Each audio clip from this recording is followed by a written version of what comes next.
जय श्री राम दोस्तों, स्पिरिचुअल ज्ञान हिंदी कहानी में आप सबका दिल से स्वागत है। आज की कहानी है एक प्लेट मीठे दलिए की कीमत। राधा देवी जी घर के आंगन में चुपचाप बैठकर बर्तन साफ कर रही थी। राधा देवी की उम्र 70 साल की है। इधर बड़ी बहू कविता की बातों को सुने जा रही थी। ऐसा लग रहा था कि आज किसी भी समय वह अपना धीरज खो बैठेंगी, पर किसी तरह उन्होंने अपने आप पर काबू कर लिया। लेकिन इधर कविता थी कि लगातार बोलती ही जा रही थी। बात बस इतनी सी थी कि पिछले 6-7 दिनों से राधा देवी के दांतों में दर्द हो रहा था। डॉक्टर को दिखाया तो उसने दांत को निकालने की सलाह दी, पर दर्द बहुत ज़्यादा होने के कारण यह अभी संभव नहीं था। अतः डॉक्टर ने दर्द कम करने की दवाई दे दी थी और कहा था कि दर्द ख़त्म हो जाए तब दांत निकाल दिया जाएगा। दांत में दर्द होने की वजह से रोटी उनसे खाई नहीं जा रही थी, इसीलिए बहू को खिचड़ी बनाने के लिए कहा, पर बहू ने सुबह की 2 ठंडी रोटी और रात की बासी सब्जी बेटे के हाथ से भिजवा दी।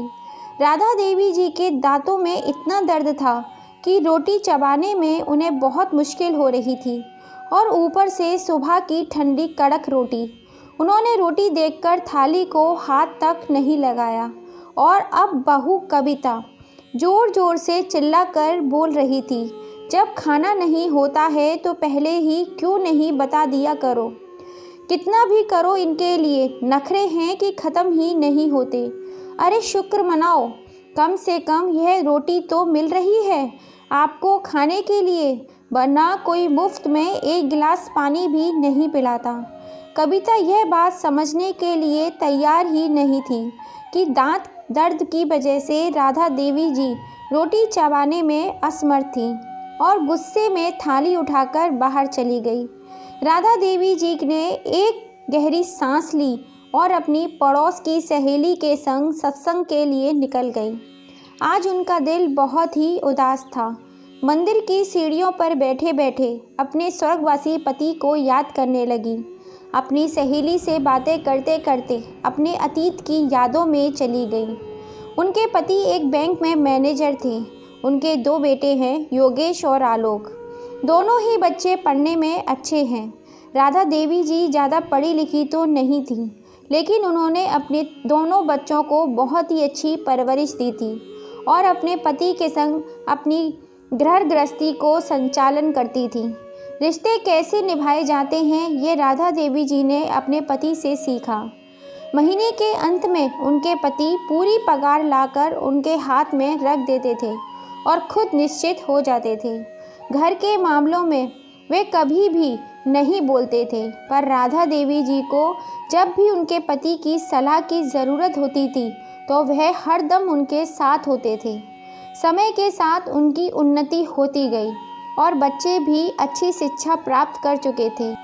अपने जीवन काल में उनके पति करोड़ीमल जी ने एक अच्छा काम किया था कि उन्होंने शहर के सबसे बड़ी कॉलोनी में अपना घर बनवाया।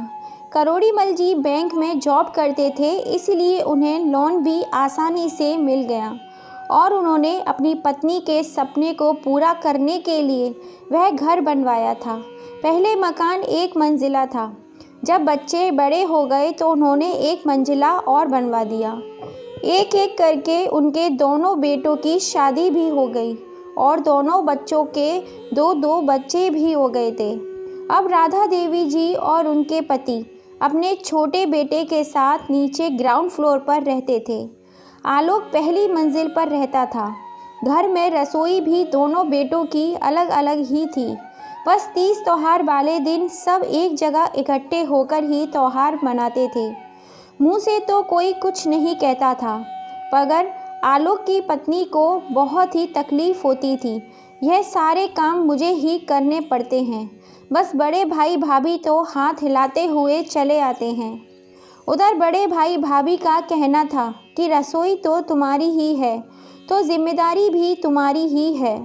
पर यह सारी बातें झगड़े का रूप धारण नहीं कर पाती थी, क्योंकि राधा जी खुद भी मेहनती महिला थी, जो उम्र के इस दौर से चुस्त और दुरुस्त थी।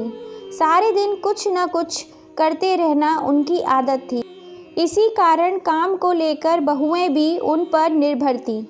राधा देवी जी जब भी अपने पति के साथ चाय पीने के लिए बैठती थीं तो उनके पति कहते थे, अब हमें किसी प्रकार की चिंता नहीं है, अब हर महीने पेंशन तो आएगी, बस आराम से गुजारा हो जाएगा।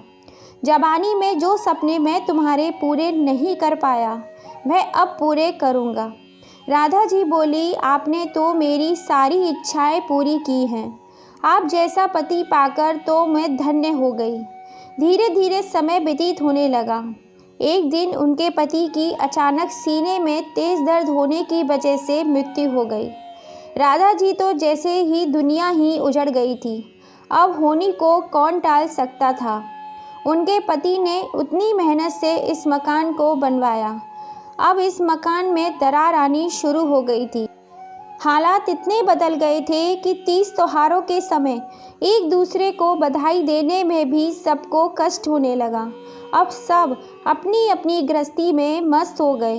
एक अकेली राधा जी ही रह गई थी जो सब कुछ समझ रही थी, पर उम्र के इस दौर में अपने आप को असहाय महसूस करने लगी थी। 2 दिन पहले की ही बात है, अचानक घर में घुसी तो उन्हें बेटे और बहू की आवाज़ सुनाई दी। कौतूहलवश वे चुपचाप खड़ी हो गई और उनके दुख का ठिकाना नहीं रहा जब उन्होंने सुना कि दोनों बेटों ने उन्हें महीने के लिए बांट लिया है। छोटी बहू को शिकायत थी कि जब मकान में सबका बराबर हिस्सा है तो माँ की सेवा में भी सबका बराबर हिस्सा होना चाहिए। मैं भी थोड़ा आज़ाद रहना चाहती हूँ, जो माँ जी के कारण संभव नहीं हो पा रहा है। तकलीफ़ तो सबको थी, पर कोई और चारा नहीं था। अब राधा देवी जी 2 हिस्सों में बँट गई थीं। ज़िंदगी यूं ही चलती जा रही थी। 2 महीने कभी एक बेटे के पास, फिर दूसरे बेटे के पास। मुसीबत तो तब आती थी जब कभी महीने के अंत में यदि उनकी तबीयत खराब हो जाती तो इलाज यह सोचकर नहीं करवाया जाता था कि अब 2-4 दिन के बाद दूसरे बेटे के पास तो जाना ही है, वही इलाज करवा देगा। आज राधा देवी के सब्र का बांध टूट गया था। 2 दिन पहले ही उन्होंने अपना दांत निकलवाया था। उनका दिल कुछ नरम गरम चीज़ खाने के लिए कर रहा था, तो उन्होंने अपनी छोटी बहू को मीठा दलिया बनाने के लिए कहा। तो मेघा का जवाब था कि मैं अभी खाली नहीं हूँ, आपको कुछ और तो सूझता नहीं है, इस उम्र में भी खाने की पड़ी है। 2 दिन के बाद बड़ी कविता के पास जाओगी, वहीं खा लेना, मैं किटी पार्टी के लिए लेट हो रही हूँ। और राधा देवी जी के सब्र का पैमाना झलक गया। आज तक वह अपने बेटे बहू की सब जातियाँ बर्दाश्त कर रही थी, पर आज तो हद ही हो गई। आंखें आंसुओं से भर गईं और वह अपनी पड़ोस की सहेली शांता के पास चली गई। उनकी सहेली शिक्षा प्राप्ति से लेकर शादी तक दोनों साथ में ही रहीं। शांता जी हमेशा दिल से नहीं दिमाग से सोचती थी। उन्होंने राधा जी को कई बार समझाया था कि थोड़ा रौब रखा करो, किस बात की तुम्हें कमी है, मकान अभी तुम्हारे नाम पर है। बहू जब भी सिर पर बैठने की कोशिश करे तो धमकी दे दिया करो कि किसी को भी हिस्सा नहीं दूंगी। मगर राधा देवी जी को यह बात मंजूर नहीं थी। उनका कहना था, जब मकान बनवाया ही बच्चों के लिए है तो ऐसा सोचना ही किस लिए। लेकिन आज उन्हें लग रहा था कि अब कुछ करने का समय आ गया है। शांता देवी जी से सलाह मशवरा करके राधा देवी जी घर आकर पति की तस्वीर के सामने खड़ी हो गईं, जैसे मन ही मन उनसे विचार विमर्श कर रही हों। एक दृढ़ निश्चय उनके चेहरे पर आया और वह भूखे पेट ही सो गई। किसी ने भी खाने के लिए उन्हें नहीं पूछा। उन्हें पता था कि उनके दोनों बेटे अपनी पत्नियों के साथ गर्मियों की छुट्टियों में बाहर जा रहे हैं। किसी को भी यह ख्याल नहीं था कि माँ क्या खाएगी, कैसे रहेगी। राधा देवी जी ने भी कुछ नहीं कहा। उन्हें अपनी योजना को अंतिम रूप देने का अवसर मिल रहा था। वह चुपचाप शांत भाव से बैठकर सबकी तैयारी देख रही थी। वैसे भी उनका मानना था कि जब बेटे माँ बाप को नहीं पूछते तो बहू से क्या उम्मीद रखना। बहुएं तो चाहती ही हैं कि किसी की सेवा ना करनी पड़े। वे तो पति और बच्चों में ही अपना परिवार देखती हैं। सास ससुर उन्हें बोझ लगने लगते हैं। वे अपने अधिकारों के प्रति तो सचेत रहती हैं, पर अपने कर्तव्यों के तरफ से आंख मूंद लेती हैं। राधा देवी जी अपनी सहेली शांता के साथ प्रॉपर्टी डीलर के पास गईं। प्रॉपर्टी डीलर शांता देवी जी बेटे का खास दोस्त था। उससे मिलकर अपनी सारी कहानी सुनाई, सलाह मशवरा किया और वापस घर आ गई। 15 दिनों के बाद जब बेटे बहू खुश होकर घर लौटे तो मकान पर ताला देखकर उनका तोरा चढ़ गया। छोटी बहू मेघा बोलने लगी, हद हो गई लापरवाही की। पता था कि हम आज आ रहे हैं, फिर घर पर नहीं बैठ सकती थी। पता नहीं कहाँ सैर सपाटा करने निकल गईं। उसके गुस्से का एक कारण और भी था कि अब माँ को 2 महीने उसके पास ही रहना था। काफ़ी देर इंतज़ार करने के बाद योगेश और आलोक शांता जी के घर की ओर चल दिए और उनके पैरों तले ज़मीन खिसक गई जब उन्हें पता चला कि उनकी माँ ने मकान 80 लाख में बेच दिया है और अब वे वहाँ किसी को कुछ पता नहीं है। दोनों बहू बेटों को समझ में नहीं आ रहा था कि यह सब क्या हो गया। उन्हें लग रहा था कि यह एक भद्दा मजाक है जो माँ ने उनके साथ किया है। गुस्से में दोनों भाई उबल रहे थे। मन ऐसा कैसे कर सकती है हम लोगों के साथ। मकान की कीमत 100 करोड़ थी, फिर माँ ने 20 लाख का घाटा क्यों उठाया? यह उन सब की समझ से बाहर था। कोई चारा न देखकर अब अपने ससुराल चले गए। अगले दिन बड़े बेटे के पास शांता जी का फ़ोन आया और उन्होंने दोनों बेटों को अपने पास आने के लिए कहा। दोनों भाइयों को कुछ आवश्यक सूचना देनी है, शाम तक आ जाना। उन लोगों को शाम तक का भी इंतज़ार भारी पड़ रहा था। शांता जी के पास से जो सूचना उन्हें मिली उससे दोनों की ज़बान पर ताला लग गया। दिमाग जैसे सुन्न ही हो गया था। सोचने समझने की शक्ति ने जैसे साथ ही छोड़ दिया था। शांता जी के अनुसार राधा देवी जी वृंदावन चली गई और उन्होंने वहाँ पर एक घर ले लिया है और अब वह वहीं रहेंगी। यह समाचार पूरे परिवार पर एक भारी प्रहार की तरह था।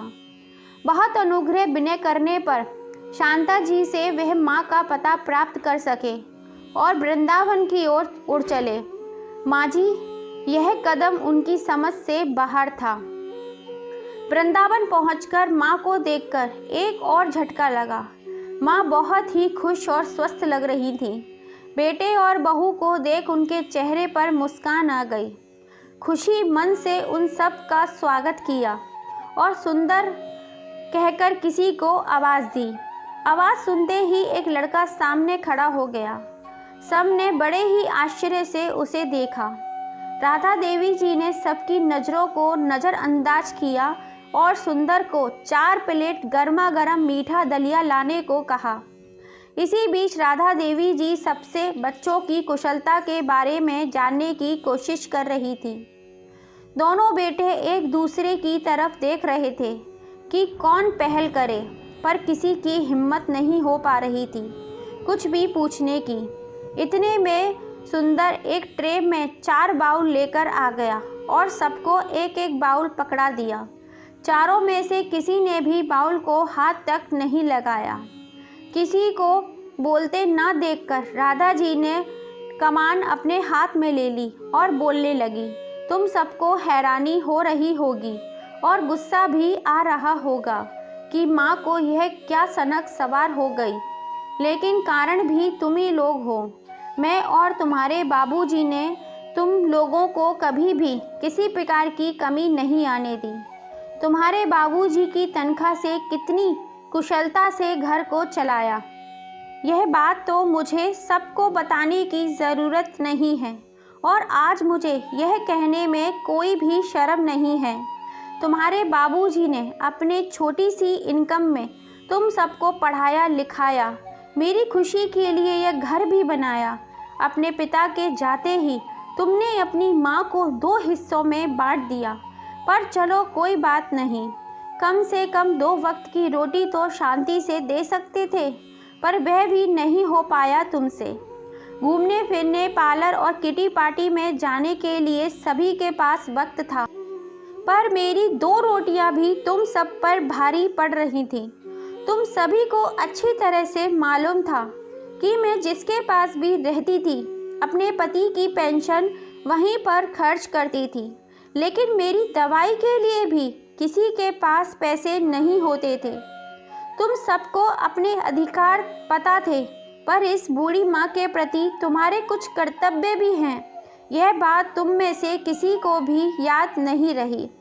और फिर जब मेरे बेटे ही ऐसे हैं तो बहुओं से क्या उम्मीद रखूं?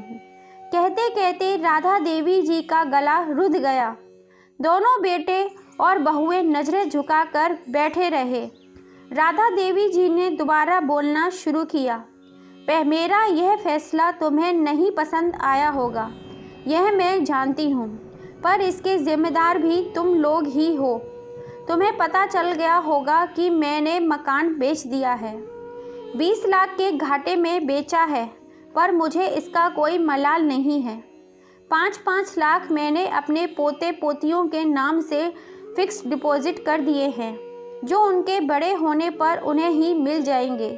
और मैंने ये घर खरीद लिया है, 2 कमरे, किचन, बाथरूम, टॉयलेट, सभी सुविधाएं हैं इसमें।